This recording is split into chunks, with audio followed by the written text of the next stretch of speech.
Up with KREM begins now. Governor Jay Inslee has clarified what it takes for a county to open before the state stay-at-home order ends this morning, what that means for Spokane County. Controversy out of Pullman this morning, why a city councilman has suggested putting a halt to coronavirus tests. 5 o'clock on the dot this morning, we want to give a special thank you to all of the nurses that are fighting on the front lines right now as we continue to celebrate Nurses Week. We've got a special shout out this morning for Sally Johnson, who has been a nurse for 48 years. Congratulations, Sally. If you have a shout out as well to any nurse that you would like us to praise on Up with KREM, send it to us on our text line 509-448-2000. Let's bring Evan Narani in this morning. Evan, I think we have to take a minute to just say, wow, 48 years. Good for her.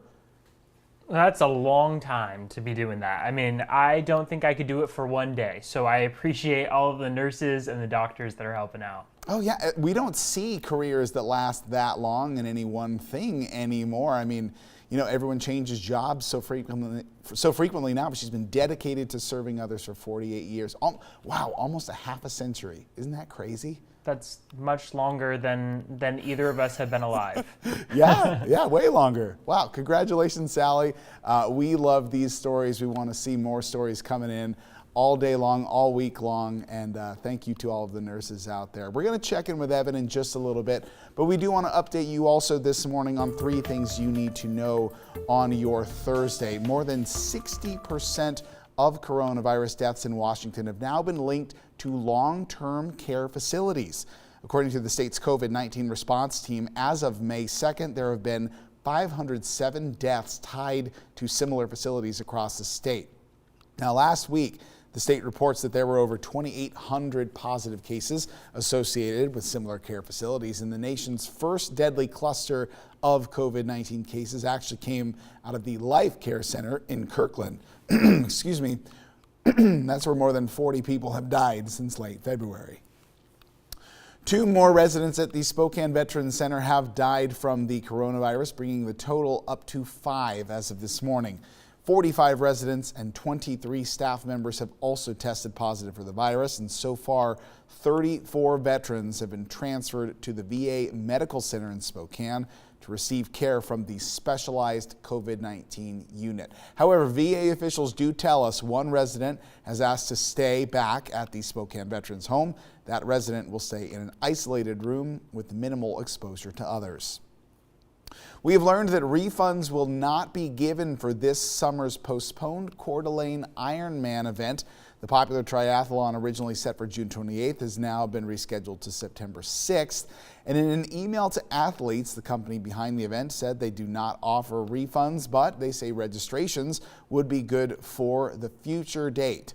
That registration also can be used for 9 other half Ironman races that are scheduled throughout the country this year. Now, Ironman, as we mentioned, claimed they typically do not allow refunds unless athletes purchase an additional protection plan. All right, let's take a look outside for your Thursday morning. Evan, could you do any of the pieces of an Ironman event? Would you ever like to consider doing something like that? I would like to think that one day I could, but I don't think I have it in me. I mean, I can run, I can bike, I can swim, but I can't do any of those 3 things for that long. Which one would be the one you could hang the longest with, you think? I could probably the biking. Okay. I think would be okay for me. I can run, but see, that's the thing is like, I can run, but I run very slowly. Okay. I can swim, but I swim very slowly. I mean, it would take me a couple days probably. Okay. Okay. I think I'd go with the swimming myself, but boy, it wears you out right at the beginning. So when it comes to running and biking, what are we looking at as a possibility for anyone who wants to get outside today and maybe start their own training for it?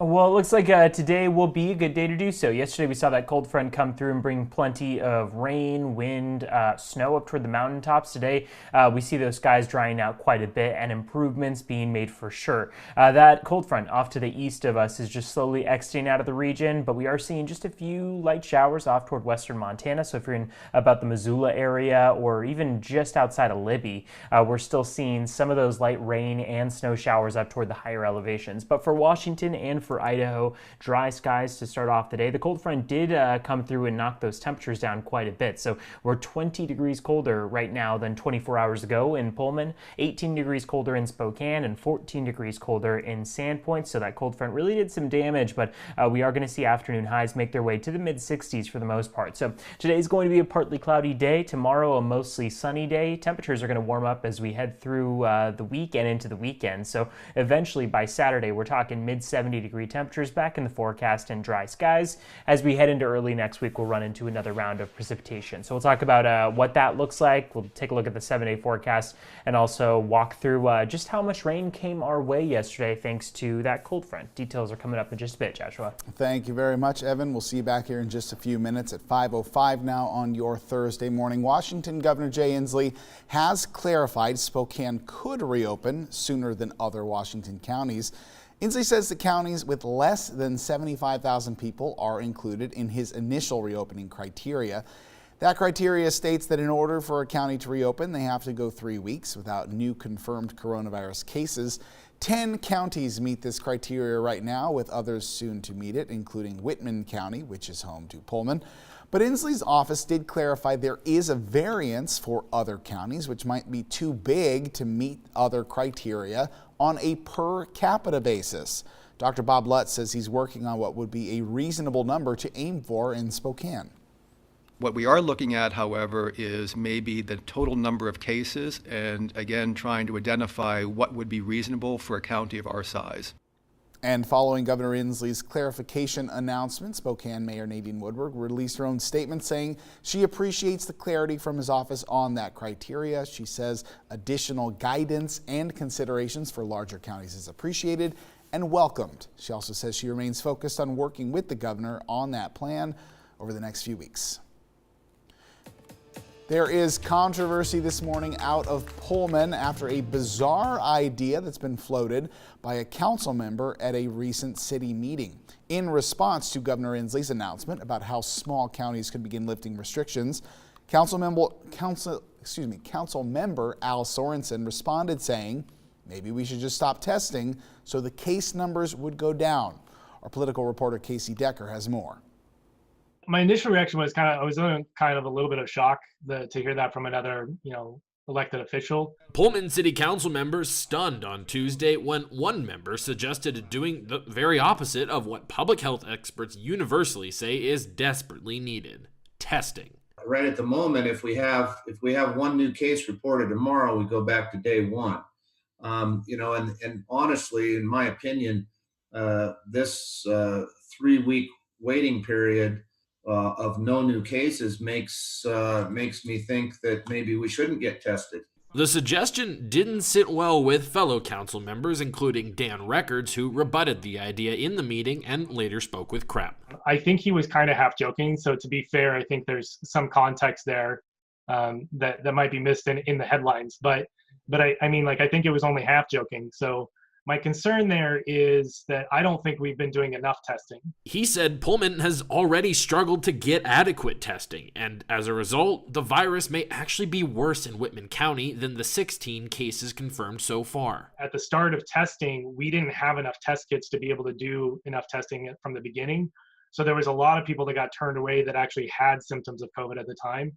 So that 16 number that people keep talking about is not an accurate reflection of the actual cases we probably have in Whitman. Record said he appreciates where his colleague is coming from, but that both the economy and public health need to be carefully protected. I do think he is reflecting a lot of frustration in the community, and especially amongst our business owners.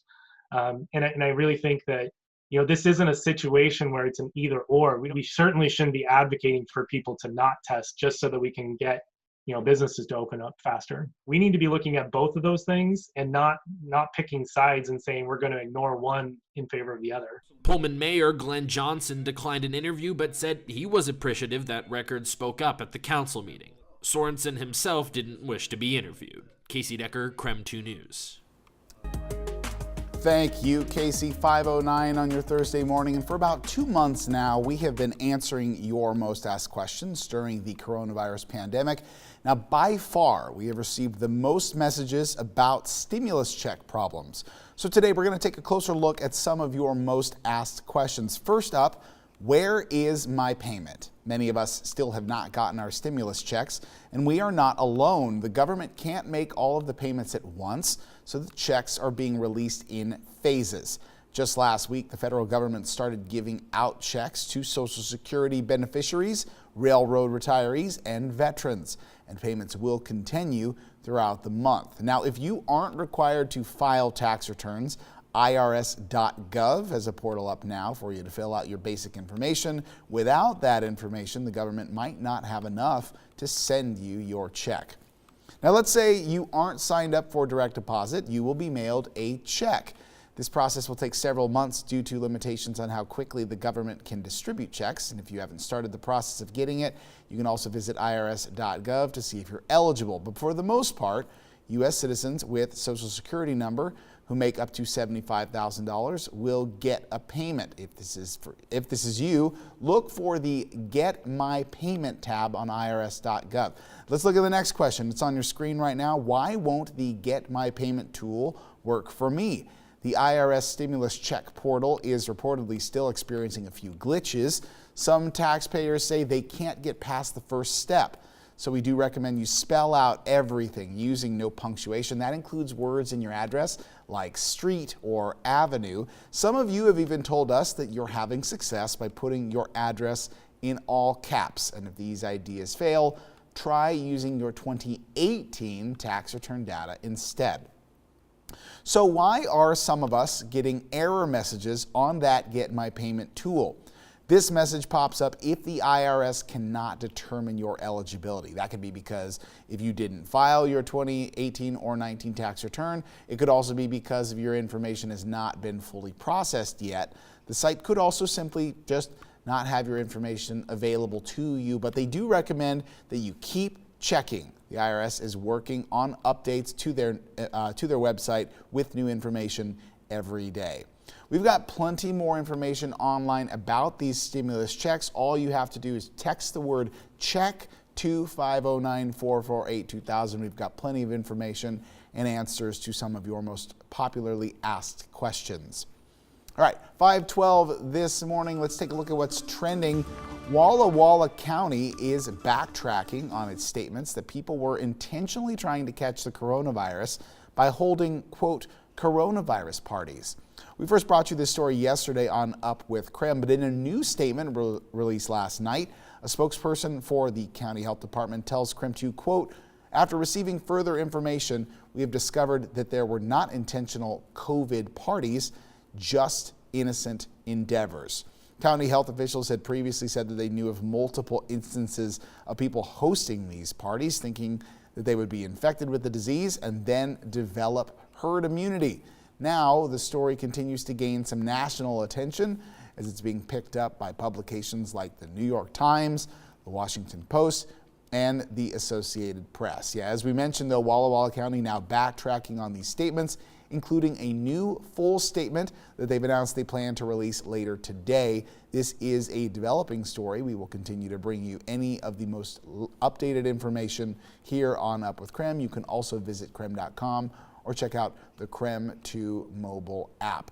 And let's welcome back Evan just for a minute. Evan, I know this was something that had us buzzing a little bit when we first heard about it, this idea of these COVID-19 parties to gain immunity. Sounds a little ridiculous.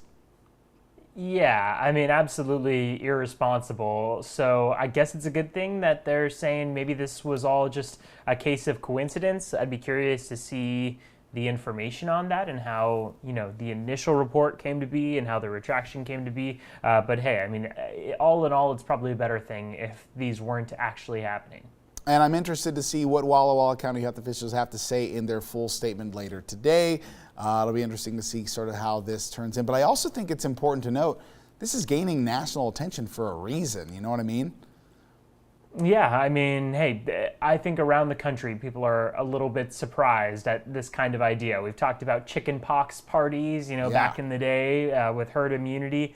I don't know if this is the right disease to be exploring that with. No, I think I'd agree with you on that one. Of course, we will wait to see what Walla Walla Health County officials say later in their full statement they released today. We're also going to check in with Evan in just a little bit as we take another look outside.